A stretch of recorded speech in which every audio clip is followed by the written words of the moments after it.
Guys, what the fuck was that? What was that? You know, I make two comparisons very often on this channel, in my life. And those two comparisons are Charlie Brown with the football, and then the scene from the second Hangover, horrible movie, but the second Hangover where Phil wakes up and he says, "Oh my God, we did it again." That's what this feels like. Because what the Philadelphia Phillies did to us tonight, I'm recording this around midnight on Saturday. What they did to us is exactly what they did last year. And it's a lot of what they did in the previous year against the Arizona Diamondbacks when they scuffled a 3-1 series lead to lose a seventh game at home. And how did they do all that? Their offense sucked. Their big bats didn't come through. And that is exactly what you saw tonight. I felt good. I felt good about the series. I thought that it was going to be a really, really hard series. And I thought that these two teams are very evenly matched up. But it was very important that you took game one. I said that repeatedly. I did a live on TikTok, and I did a live based on the Reds-Dodgers game. And then after the fact, I had all these Dodgers fans flooding in. I said, look, like, you're a really good team. No doubt about it. You're a really, really good team. But you need to take game one. For both teams, you need to take game one. If you have followed along to this channel at all, you know that I have hated the best of five. And here's an example why. Because now the Phillies are in a situation where they dropped game one, where they now have to win 3 of 4, which is really tough to do, 2 of which are going to be on the road in LA, and it doesn't feel great. It doesn't feel great at all. Because now your backs are against the wall. You didn't want to be here. And the advantage that you maybe had, I don't know. I don't think there is an advantage in a best of 5. But the advantage that you maybe had is done. Now, I did the post-game show for PHLY with Tyler Zulli and Bill Matz. And Zulli had a great stat that was basically like, since 95 when they adopted this asinine best of 5. And by the way, if you're new, I've always hated it. I hate it when it benefits the Phillies, which it did a few times. I've hated it when it didn't go for the Phillies. I just think that the best of 7, look, you drop game 1. Okay, it sucks. It's not the end of the world. You drop game 1 in a best of 5. We're lighting the city on fire. So he had a stat that was basically like, since 95, 88 times or whatever this has happened, you know, a team at best of 5. They've won game 1. 66 of those times they've gone on to win the series. This sucks. Like, this absolutely... Oh, by the way, one of the times where they didn't was the 2011 Phillies. Let's just break down the problems. First of all, I thought that Rob Thompson had probably the worst game I've seen managed in a long time. This might be the worst game I've ever seen him manage. And it's got me questioning if Rob Thompson is a big game manager. Is he a guy that's going to get you to the postseason? Or is he a guy that once he gets there, he hits the panic switch? And I felt like that was the case. Now, I took to Twitter to rip the substitution of Nick Castellanos for Harrison Bader and not Nick Castellanos for Max Kepler. That was before the news came out that Harrison Bader went out with an injury, which is horrible for this team. But he empties out the bench, okay? He does so, and fine, whatever. It happens. But let's take a look at some of the decision-making that he had in this game. The first one, and the first crucial decision that he really made, was to take out Christopher Sanchez.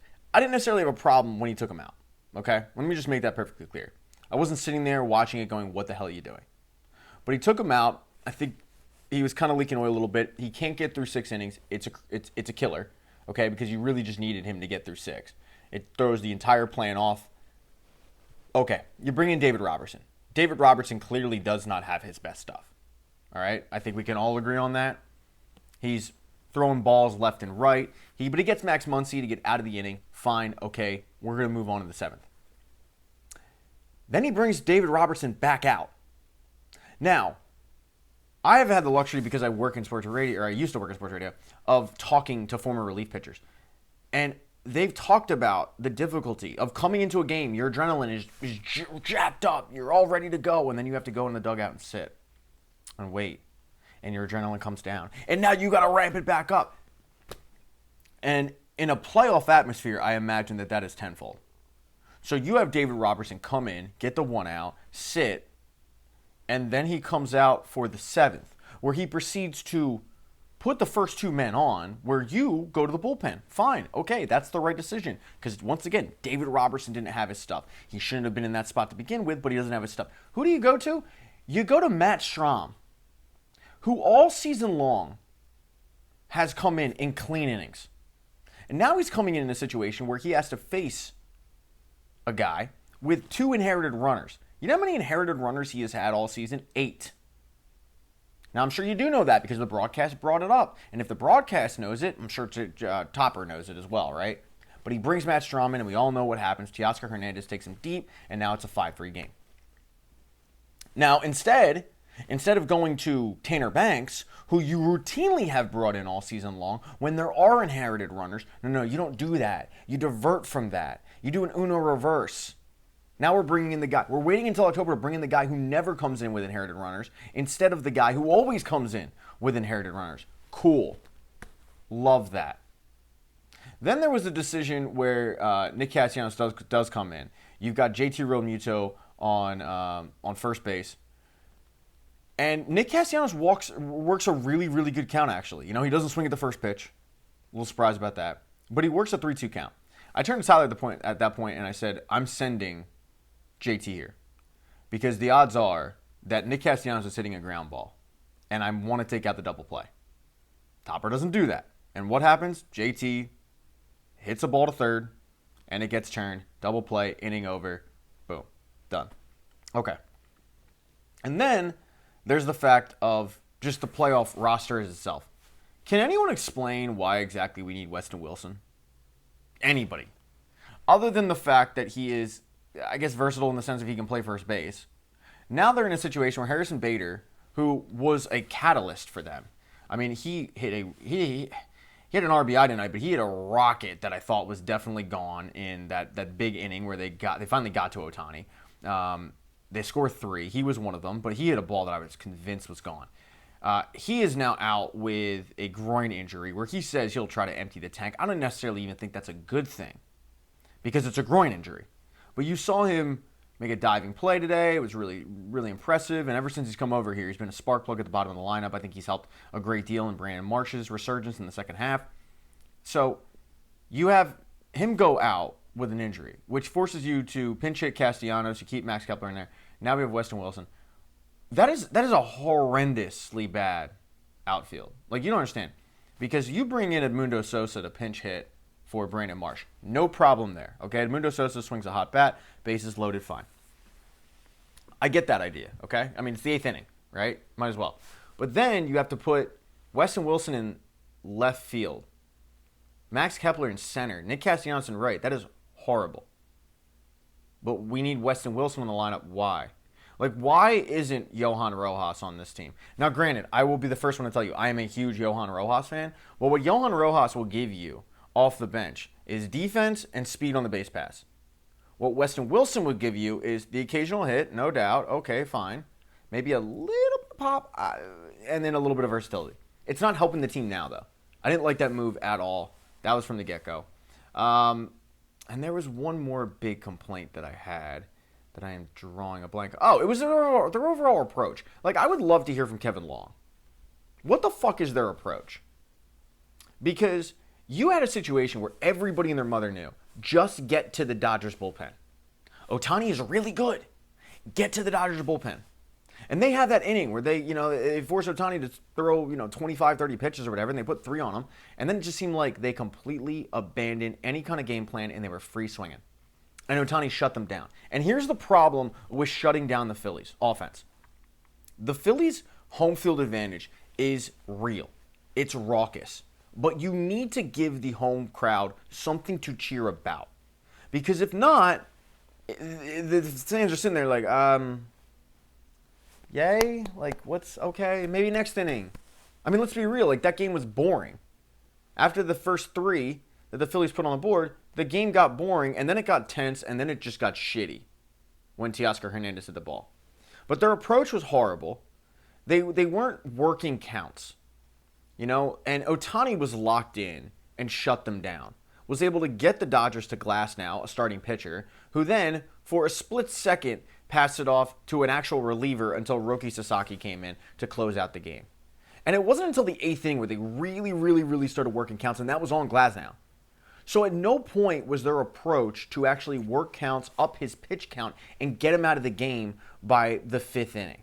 No. It was, let's just free swing. They're actually lucky in the sense where Shohei Ohtani hasn't really pitched deep into games too much, meaning like his pitch count hasn't been over, I think, 93 all season long. They're lucky in that sense. Because what I saw from this anemic offense tonight was pathetic. And let's just talk about the big bats, okay? You can suffer if a Trey Turner isn't hitting. You can suffer if a Kyle Schwarber isn't hitting, if a Bryce Harper isn't hitting. You can suffer through all that. When all three aren't hitting, that's the problem. One of them has to come up big, and that is the difference in this game. The Dodgers had somebody come up big. Now, Freddie Freeman got on base twice, but for the most part, the Phillies pitchers stifled the top of the order for the Dodgers. Really the heart of their team, top of the order. We're talking like Ohtani, Betts, Freeman. They did a pretty good job with them. The difference is the Dodgers got the big swing from Teoscar Hernandez. And when I look at the Dodgers, I think there's a team that is a 4-batter lineup. Now, like the Phillies, though, they got production from the bottom of the lineup. And that's where the Phillies made their money tonight when those 3 runs was the bottom of the lineup. You cannot win a best of 5 if Schwarber, Turner, and Harper are going to go basically essentially over. Now, Harper had a hit, but you know what I mean. They didn't look good again. And that's what did them in last year against the Mets. This year felt different, and I did a whole video on it. I did a whole video on why it was different and why it felt different and why it would be different. And that's why I feel like Charlie Brown with the football, because right now as I sit here, it doesn't feel different. It feels like Groundhog's Day. It feels like last year against the Mets, where, by the way, their starting pitcher had a pretty good game in Zach Wheeler. And then what happened? They lost because the bats didn't come up when you needed them most. Now, it is one game. I get that. Baseball is a sport of failure. But it's unacceptable because we've seen it too often recently. The Phillies' home field advantage is no more. I mean, when you think about the last handful of home games they've had in the playoffs, it hasn't gone their way at all. And now they're in a situation where I'm worried that Rob Thompson will hit a panic switch. Jesus Luzardo is going to pitch game 2. Who pitches game 3 at that point? If you're down, do you go with a righty? Do you go with a piggyback? Do you start panicking? Or do you go with a better pitcher in Ranger Suarez? I don't know. But this is a problem. The fact that we are sitting here yet again talking about the same bullshit, the same year, the same players, it is a problem. And you look at the Phillies and you go, look, they have the deeper lineup. They have the much better bullpen. Starting pitcher is the problem. And this was the one game where I went, okay, they might have an edge based solely on the fact that both pitchers are really even, but Sanchez should go farther in the game. Didn't happen. And now you're going to have to face Yamamoto and Blake Snell. Don't like it at all. Change my mind. Please hit the subscribe button, like the video, dislike the video, vent in the comments. I'm pissed. This sucks because I feel like we just set ourselves up all over again. Here we are. Yep.